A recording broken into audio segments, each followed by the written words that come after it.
So I'm Morgan Carpenter, the president of organisation Intersex International Australia. We're an intersex organisation, and some people with intersex variations find that they need to transition, and that makes them feel much more comfortable in their bodies. And of course, for many trans people, transition is important to recognise their fundamental identity. So the issues that people who transition face currently include a need to undergo surgery, and in some cases forced divorce, the end of their marriage because they need to undergo this surgery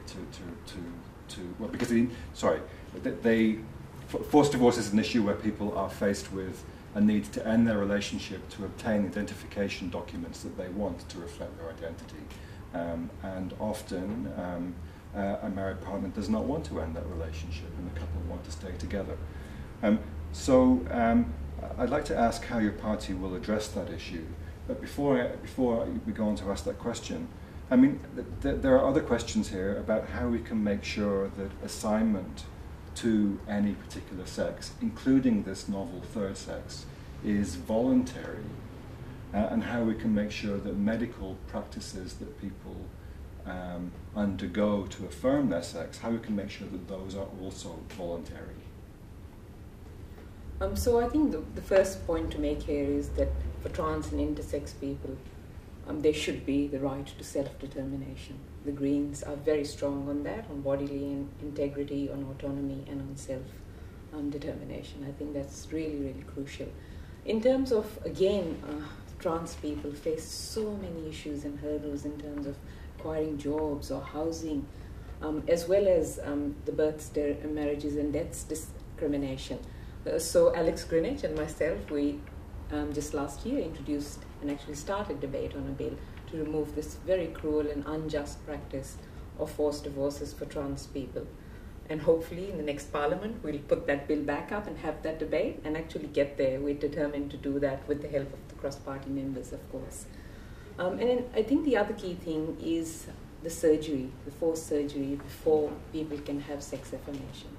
The Greens have a very strong policy on removing and eliminating that as well. I'd go back again to the need for fixing up our anti-discrimination laws. If it actually was inclusive of trans and intersex, I think that actually gives us the pathway to say, actually, this is not okay. What is going on with people within this community is not all right, and that we need to work with that. I'm keen to continue the work on trans and intersex law reform throughout the next parliament. I think that's the next order of business for the cross-party working group, and I think we're very keen to make sure that it's got the best chance of success through the parliament. I'm Alex Greenwich, the independent member for Sydney, and as Maureen said, jointly with her we did legislation to end the practice of forced trans divorce in New South Wales, and we'll hopefully pick that up again in the next parliament and pursue that.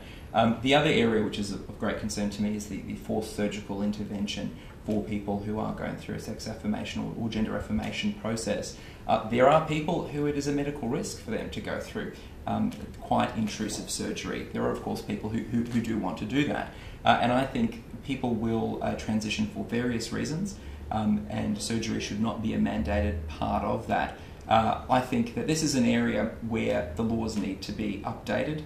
It's an area to get those laws updated that will require a multi-partisan approach. It will require an education approach, so that we know we can put people in front of members who, for them to go through intrusive surgery, will actually be really bad for them and have negative health impacts and medical impacts on them. So I'm confident that, judging by the maturity of members of this parliament to deal with LGBTI issues, that we'll get there, and it's certainly something I plan to take up in the next parliament.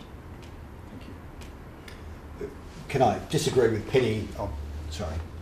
Can I disagree with Penny to one extent, and that is there are many issues for the cross-party working group to work on, and this is one of them, and clearly an important one. And I think what we have to be able to do is to determine, with regards to amendments to the Births, Deaths and Marriages Act, as to whether, with, for instance, the recent High Court decision dealing with the ACT Marriage Equality Act, as to whether that has any impact with regards to what was proposed with regards to the deletion of the requirement for forced divorce. Now, it clearly is a significant issue.